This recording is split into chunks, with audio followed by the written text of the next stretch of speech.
Allah Subhanahu wa taala mengisyaratkan bahwa orang-orang munafik yang ada di Mekah itu yang menampakkan dengan lisan mereka kata-kata keimanan, akan tapi perilakunya malah memerangi orang-orang muslim bersama dengan orang-orang kafir juga memusuhi kaum muslimin, bahwa mereka itu pada hakikatnya adalah orang-orang yang kafir.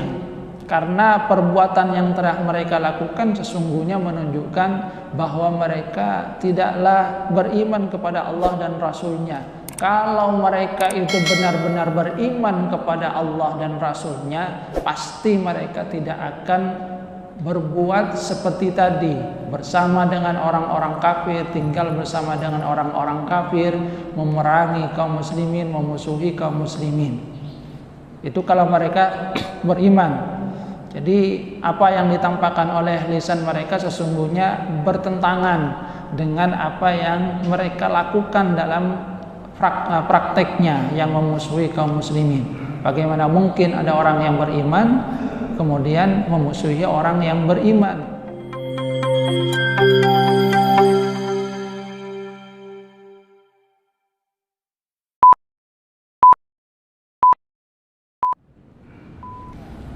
Assalamualaikum warahmatullahi wabarakatuh. Innal hamdalillah nahmaduhu wa nasta'inuhu wa nastaghfiruh wa na'udzu billahi min shururi anfusina wa min sayyiati a'malina. May yahdihillahu fala mudilla lahu wa may yudlil fala hadiya lahu.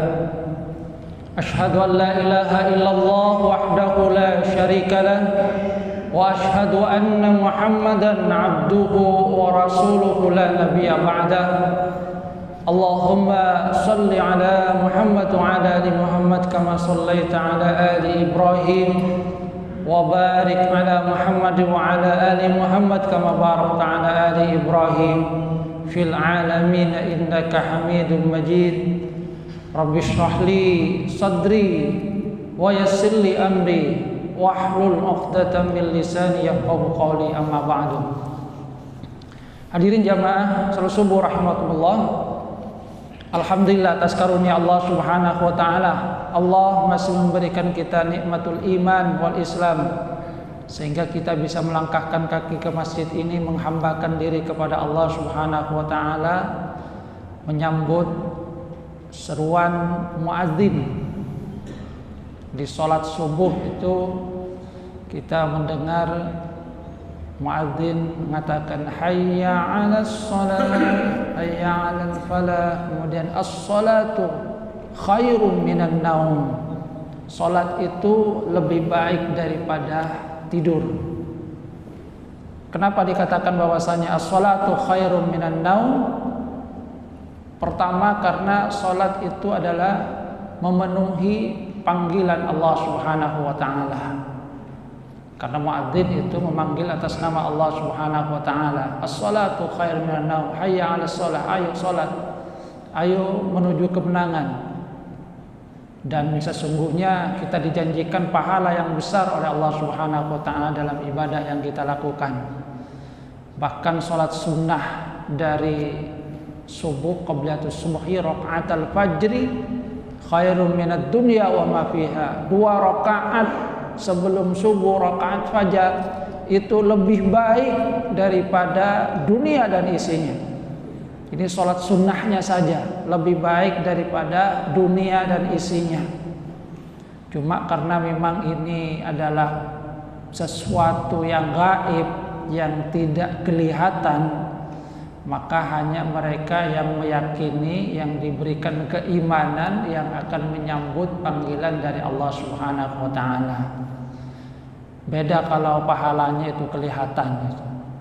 Misalnya di shop pertama ada uang 1 juta, shop kedua uang 750.000, shop ketiga 500.000. Sebelum muadzin datang itu sudah penuh duluan. Mungkin kita bisa lihat fenomena di bulan Ramadan yang pahalanya jelas 300.000 itu. Mulai dari maghrib sampai isya itu sudah bertahan di masjid. Karena pahalanya sudah jelas nanti 300.000. Salat adalah menyambut panggilan Allah Subhanahu wa taala. Sedangkan an-naum, tidur, itu adalah memenuhi panggilan nafsu. Ini bagian dari hawa nafsu kita. Sebab kalau mau diikuti sepertinya tidak mau tidur itu, ada mau bangun, ingin tidur, lelap, enak, emang enak tidur itu.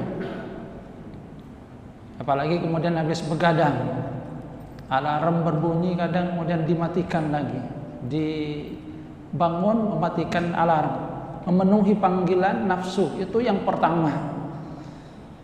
Kemudian yang kedua, kenapa dikatakan bahwasanya as-salatu khairum minan naum, salat itu lebih baik daripada tidur, karena salat itu adalah istirahatnya jiwa.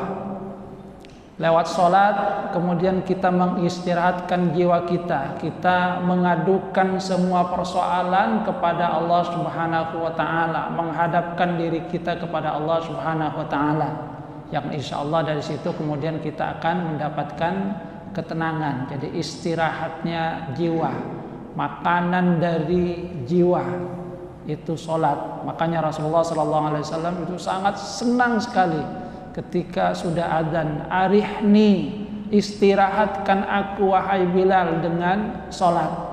Jadi salat itu adalah media untuk mengistirahatkan jiwa, pikiran, karena ketika kita khusyuk maka kita akan merasakan ketenangan, kedamaian. Sementara tidur itu adalah istirahatnya fisik,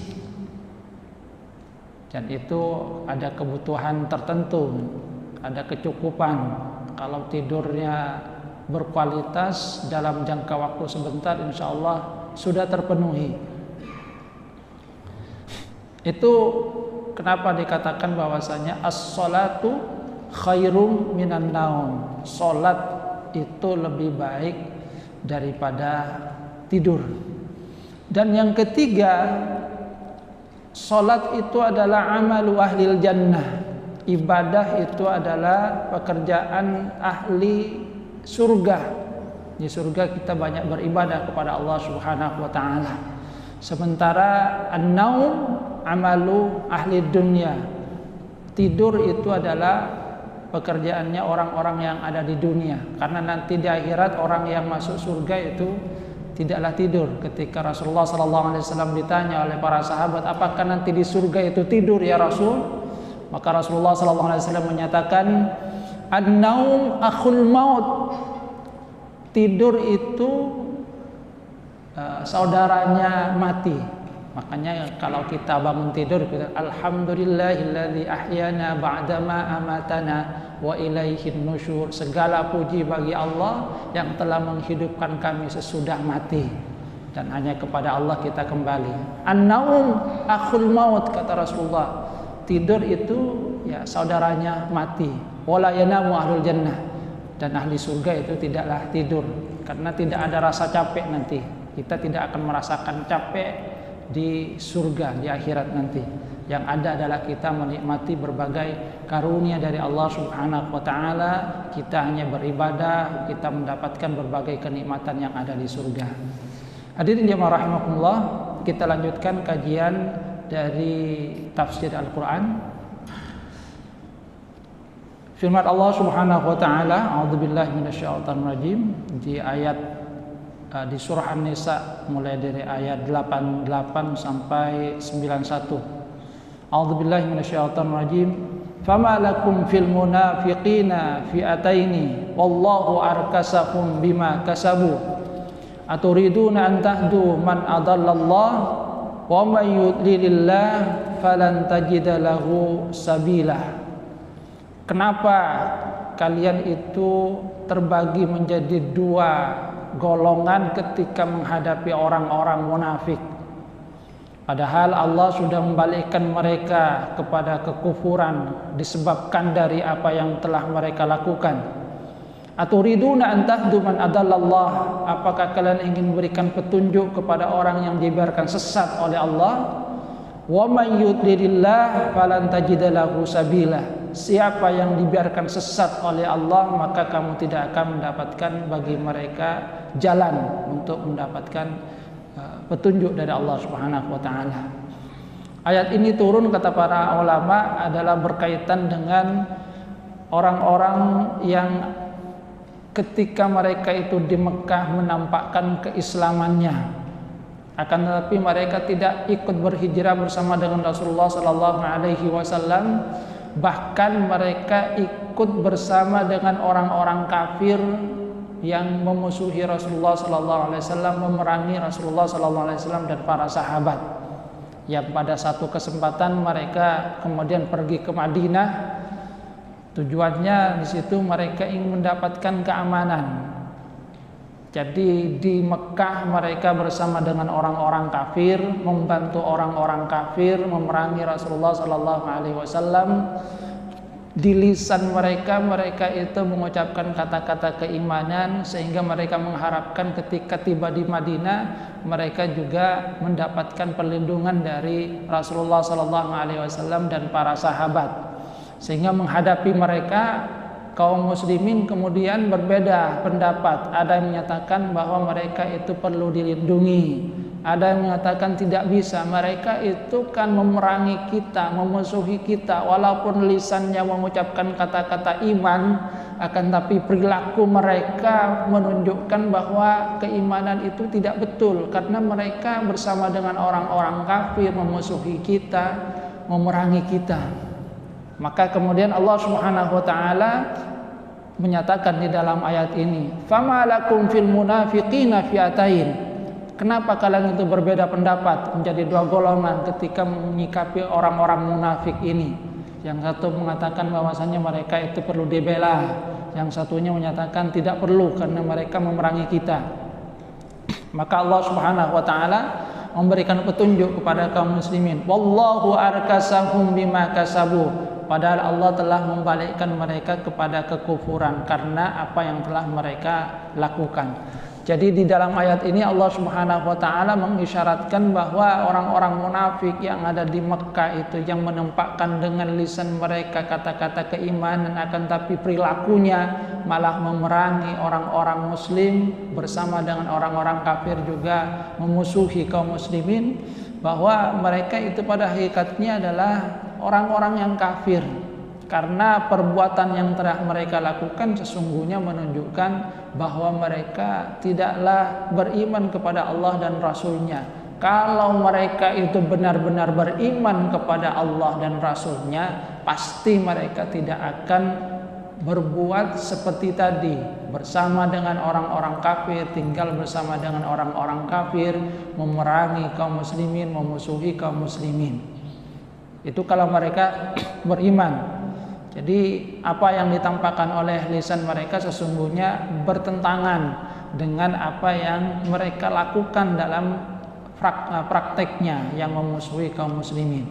Bagaimana mungkin ada orang yang beriman kemudian memusuhi orang yang beriman bersama dengan orang-orang kafir? Maka kemudian Allah Subhanahu wa taala menyatakan, aturiduna an tahdu man adallallah. Apakah kalian ini ingin memberikan petunjuk kepada orang yang dibiarkan sesat oleh Allah Subhanahu wa taala? Man adallallah di sebagian makna itu dimaknai dengan Allah menyesatkan. Tapi saya memilih pendapat yang menyatakan bahwasanya bukan Allah Subhanahu wa taala menyesatkan. Karena Allah Subhanahu wa taala menginginkan kebaikan bagi manusia. Jadi makna man adallallah itu adalah yang dibiarkan sesat oleh Allah Subhanahu wa taala.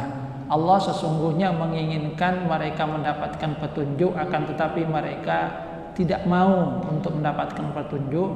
Maka kemudian Allah membiarkan mereka di dalam kesesatan. Man adallallah wa may yudlilillah falan tajida lahu sabila. Dan siapa yang dibiarkan sesat oleh Allah, maka kata Allah Subhanahu wa taala kepada Rasulullah sallallahu alaihi wasallam, kamu tidak akan mendapatkan bagi mereka jalan untuk kembali kepada kebenaran. karena perilaku mereka yang sesungguhnya membuat mereka berada di dalam kesesatan. Allah sudah mengutus Rasulnya, Allah sudah memberikan petunjuk, bahkan di dalam diri manusia itu Allah Subhanahu wa taala sudah memberikan potensi kan. Mulai dari panca indera kita melihat berbagai fenomena yang ada di alam ini, yang kesemuanya kalau digunakan dengan baik akan membuat seseorang menyadari betapa besarnya kekuasaan Allah Subhanahu wa taala. Yang itu kata para ulama disebut dengan hidayatul hawas. Hidayah berupa panca indera kita. Mata yang melihat berbagai fenomena alam yang menunjukkan kebesaran Allah Subhanahu wa taala, telinga yang mendengar, hidung yang menghirup udara, yang itu sungguhnya adalah bagian dari keagungan Allah Subhanahu wa taala. Makanya berkaitan dengan udara itu ada sebuah cerita. Ada seorang yang dia sakit, kemudian harus dibawa ke rumah sakit 24 jam, dia kemudian diberikan oksigen. Setelah selesai 24 jam sehat, dia kemudian boleh pulang. Tapi bayarannya Masya Allah, sampai berapa waktu itu? Mungkin kalau di sini misalnya 1 jutaan. Ketika melihat angka itu, orang ini menangis. Kata perawatnya, "Bapak tidak usah menangis, Bapak tinggal bayar saja, setelah itu boleh pulang. Kalau Bapak belum punya uang, tidak apa-apa, nanti bisa kembali lagi ke sini." Tapi tambah menangis itu, sehingga dia kemudian katakan, "Saya ini menangis bukan melihat bayaran ini, bukan karena saya tidak mampu membayar, akan tetapi saya merenungkan, saya ini mendapatkan layanan menghirup oksigen ini 24 jam, bayarannya itu harus saya bayar 1 juta. Sementara umur saya sudah 70 tahun lebih, dan saya menghirup karunia dari Allah Subhanahu wa taala berupa udara ini gratis, tidak pernah bayar. Allah tidak pernah minta saya bayaran. Kalau dihitung berapa saya harus membayar karunia yang diberikan oleh Allah Subhanahu wa taala." Itu yang dia katakan, makanya itu yang buat saya menangis. Betapa Allah Subhanahu wa taala memberikan saya fasilitas gratis dan saya tidak membayarnya.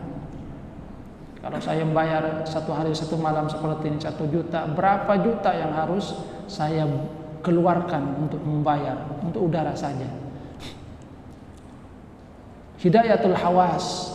Tidak cukup dengan hidayatul hawas kemudian diberikan oleh Allah Subhanahu wa taala. Hidayah berupa rasul yang diutus oleh Allah Subhanahu wa taala, diberikan kitab suci.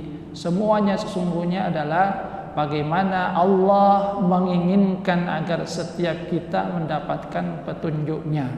Maka kalau ada orang yang tetap berkubang di dalam kesesatan, itu karena ulahnya sendiri. Sehingga makna dari man adallallah adalah orang yang dibiarkan tersesat oleh Allah disebabkan oleh perilaku mereka sendiri.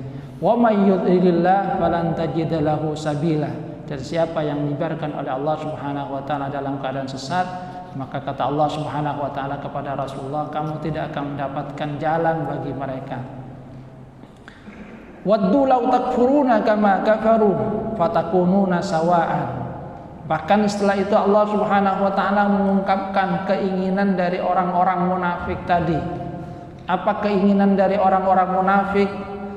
Waddu law takfuruna, mereka itu menginginkan agar kalian itu kafir, kembali kepada kekufuran, kama kafaru, sebagaimana mereka itu juga kafir. Fatakununa sawaan, sehingga kalian itu menjadi sama antara orang munafik dengan orang-orang yang beriman, padahal sekali lagi tidaklah sama.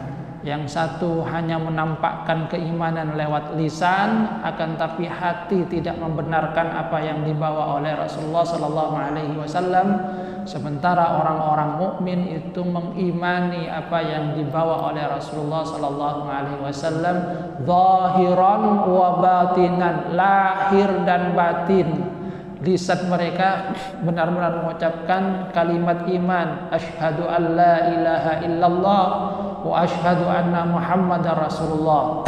Sementara batin mereka juga membenarkan apa yang mereka ucapkan, dan perilaku mereka dalam keseharian juga menunjukkan bahwa mereka itu benar-benar mengimani apa yang mereka ucapkan. Mereka membantu Rasulullah sallallahu alaihi wasallam, suka dan duka bersama dengan Rasulullah sallallahu alaihi wasallam. Beda dengan orang-orang munafik ini. Mereka masih bertahan di Mekah karena mereka eman dengan harta benda mereka. Mereka tidak ingin kehilangan ketenangan yang mereka dapatkan di Mekah. Dalam perilaku mereka, bahkan mereka juga membantu orang-orang kafir ketika memerangi Rasulullah sallallahu alaihi wasallam. Jadi beda. Tapi mereka sesungguhnya menginginkan agar orang-orang mukmin itu kafir sebagaimana mereka juga. Fatakununa sawa'an. Maka pesan dari Allah Subhanahu wa taala, fala tattakhidhu minhum awliya'a hatta yuhajiru fi sabilillah. Maka jangan kalian itu menjadikan mereka orang-orang munafik aulia sebagai penolong, sebagai orang-orang dekat, hatta yuhajiru fi sabilillah, sampai mereka hijrah di jalan Allah.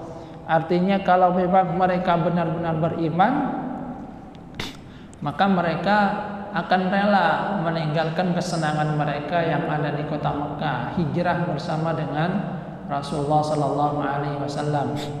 Cuma yang harus dipahami itu terjadi ketika kota Mekah masih belum ditaklukkan oleh Rasulullah sallallahu alaihi wasallam. Tapi ketika kota Mekah sudah ditaklukkan, itu Rasulullah akan menyatakan tidak ada hijrah lagi setelah ini. Karena memang hijrah yang sesungguhnya adalah man hajara ma nahallahu an, meninggalkan apa yang dilarang oleh Allah Subhanahu wa taala, meninggalkan kesenangan dalam rangka mengharap ridha Allah Subhanahu wa taala. Ketika kota Mekah sudah ditaklukkan, ya kota Mekah menjadi bagian dari Darul Iman juga, bagian dari kota keimanan yang di dalamnya mereka bisa melaksanakan amal ibadah dengan baik. Fa in tawallaw fakhudhuhum waqtuluhum haitsu wajadtumuhum wa la tattakhidhu minhum waliyan wala nasiran. Kalau mereka itu berpaling, tidak mau untuk hijrah bersama dengan Rasulullah sallallahu alaihi wasallam, tidak mau untuk meninggalkan orang-orang kafir itu, maka taklukkanlah mereka. Waqtuluhum haitsu wajadtumuhum, dan perlakukan mereka seperti hanya orang-orang kafir yang memerangi umat Islam. Bunuh mereka di mana saja kamu dapatkan. Wala tattakhidhu minkum waliyan wala nasiran. Jangan jadikan mereka sebagai orang dekat, sebagai penolong, karena mereka hakikatnya tidak akan memberikan pertolongan.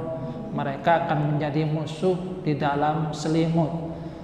Secara lahir sepertinya akan menolong umat Islam, akan tapi secara batin perilaku mereka malah akan melakukan hal-hal yang bisa nantinya membahayakan umat Islam.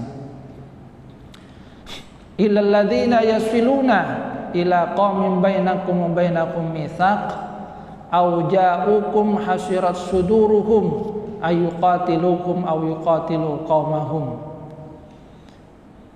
Namun di lanjutan ayat ini Allah Subhanahu wa taala memberikan pengecualian.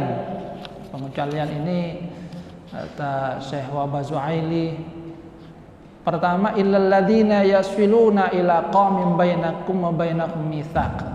Kecuali pertama orang-orang kafir yang mereka lari dan kemudian minta perlindungan kepada kaum yang antara kalian dengan mereka itu ada perjanjian damai. Maka mereka itu berada di dalam perjanjian tadi, masuk di dalam perjanjian. Sebab Rasulullah Sallallahu Alaihi Wasallam itu juga mengadakan perjanjian kepada kabilah-kabilah sepanjang perjalanan antara Mekah ke Madinah, perjanjian damai untuk tidak saling berperang. Maka siapa yang minta perlindungan kepada kaum yang mereka itu ada perjanjian damai dengan Rasulullah Sallallahu Alaihi Wasallam, mereka itu masuk ke dalam bagian mereka yang tidak diperangi, karena menjaga perjanjian yang sudah dibuat oleh Rasulullah Sallallahu Alaihi Wasallam bersama kaum yang mengadakan perjanjian damai itu. Ini supaya terjadi yang namanya kedamaian. Atau kondisi yang kedua, auja'ukum hasyirat sudurukum ayyuqatilukum aw yuqatilu qaumahum. Atau ada seorang yang mereka datang, atau beberapa golongan di sini, beberapa orang, ja'ukum, yang datang kepada kamu, di mana mereka itu tidak ingin untuk memerangi kalian, tapi juga mereka tidak ingin memerangi kaum mereka. Jadi mereka tidak ingin untuk memerangi Rasulullah Sallallahu Alaihi Wasallam, artinya berdamai, mempunyai perjanjian dengan Rasulullah Sallallahu Alaihi Wasallam, tidak memusuhi Rasulullah Sallallahu Alaihi Wasallam dan para sahabat kaum muslimin, tapi mereka juga tidak ingin untuk memerangi kaum mereka. Maka mereka termasuk dalam pengecualian yang diberikan oleh Allah Subhanahu wa taala. Yang artinya di dalam ayat ini sesungguhnya yang menjadi pengecualian adalah kaum yang menginginkan perdamaian dengan Rasulullah Sallallahu Alaihi Wasallam, kaum yang tidak memusuhi Rasulullah dan para sahabat kaum muslimin. Sementara mereka yang jelas-jelas memusuhi kaum muslimin, memerangi, maka mereka itu boleh diperangi karena mereka membahayakan kaum muslimin. Tapi mereka yang berdamai, yang tidak memusuhi Rasulullah Sallallahu Alaihi Wasallam, tidak memusuhi kaum muslimin, atau yang dia itu ada keberatan, dia tidak memusuhi Rasulullah Sallallahu Alaihi Wasallam, tapi dia juga tidak ingin memerangi kaumnya karena mungkin banyak kerabatnya, maka mereka termasuk dalam pengecualian. Jadi walaupun mereka misalnya tidaklah membantu Rasulullah Sallallahu Alaihi Wasallam ketika memerangi mereka yang berperang dengan Rasulullah Sallallahu Alaihi Wasallam karena kaumnya, maka mereka termasuk dalam pengecualian. Walau syaa Allahu lasallatahum alaikum falaqatalukum fa in i'tazalukum falam yuqatilukum wa alqaw ilaikumus salama fama ja'alallahu lakum alaihim sabilah. Seandainya Allah berkehendak, maka Allah akan memberikan kekuasaan kepada mereka. Nanti mereka akan memerangi kalian. Tapi kata Allah Subhanahu wa taala, fa in i'tazalukum, jika mereka itu membiarkan kalian, falam yuqatilukum, tidak memerangi kalian, wa alqaw ilaikumus salam, dan juga mengadakan mengungkapkan kedamaian, perdamaian, fama ja'alallahu lakum alaihim sabilah, maka tidak ada jalan bagi kalian untuk memerangi mereka. Jadi orang-orang yang tidak memusuhi Rasulullah Sallallahu Alaihi Wasallam, membiarkan Rasulullah bersama para sahabatnya melaksanakan amal ibadah, melaksanakan ajaran agama, tidak memerangi, bahkan kemudian juga mengadakan perjanjian damai, maka kata Allah Subhanahu Wa Taala, Allah tidak mendapatkan jalan bagi kalian untuk memerangi mereka. Jadi yang boleh diperangi ya karena mereka memerangi Rasulullah Sallallahu Alaihi Wasallam, yang itu dilakukan dalam rangka untuk membela diri. Udzina lilladzina yuqataluna bi annahum dzulim. Dan Allah Subhanahu wa taala itu akan menegaskan, diberikan izin bagi orang-orang yang diperangi, yaitu para sahabat Rasulullah Sallallahu Alaihi Wasallam, karena mereka dizalimi, sudah hijrah ke Madinah masih saja orang-orang kafir Mekah itu berusaha untuk meneror Rasulullah SAW, maka diberikan izin oleh Allah Subhanahu wa taala untuk membela diri. Satajiduna akharina yuriduna ayyamanukum wa ya'manu qaumahum.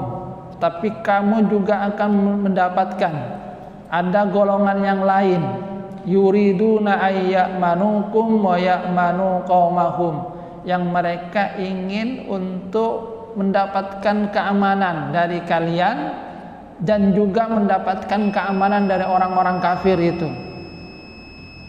Jadi ada yang lain yang tidak seperti yang pertama. Kalau yang pertama itu mereka memang tidak memusuhi Rasulullah sallallahu alaihi wasallam.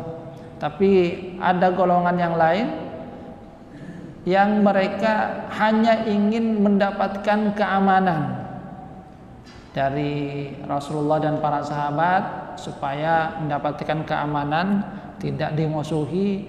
Dari orang-orang kafir juga ingin supaya mereka tenang, tidak diganggu. Cuma kullama ruddu ilal fitnati urkisu fiha. Ketika mereka itu kembali kepada kaumnya, diajak untuk melakukan hal-hal yang tidak baik, fitnah, peperangan, memusuhi, mereka ikut andil di dalamnya. Jadi hanya mereka menampakkan keimanan tadi pura-pura di hadapan Rasulullah SAW supaya mereka mendapatkan jaminan keamanan. Maka kata Allah Subhanahu wa taala terhadap golongan yang kedua, fa illam ya'tazilukum wa yulqu ilaikumus salam wa yakuffu aydiyakum fakhudhukum waqtuluhum haitsu thaqiftumuhum wa ulaikum ja'alna lakum alaihim sultanan mubina. Nah, terhadap golongan yang kedua ini yang hanya ingin mendapatkan keamanan dari dua sisi, tapi ketika mereka diajak untuk melakukan perbuatan yang memusuhi Rasulullah SAW, mereka ikut cawi-cawi di dalamnya. Maka fa'ilam yang tazilukum, kalau mereka itu tidak membiarkan kalian, wa yulqu ilaikumus salam, tidak juga mengadakan perjanjian damai dengan kalian, bahkan tidak menjaga tangan mereka dari memerangi kalian, maka terhadap mereka itu silahkan taklukkan sama dengan orang-orang kafir tadi.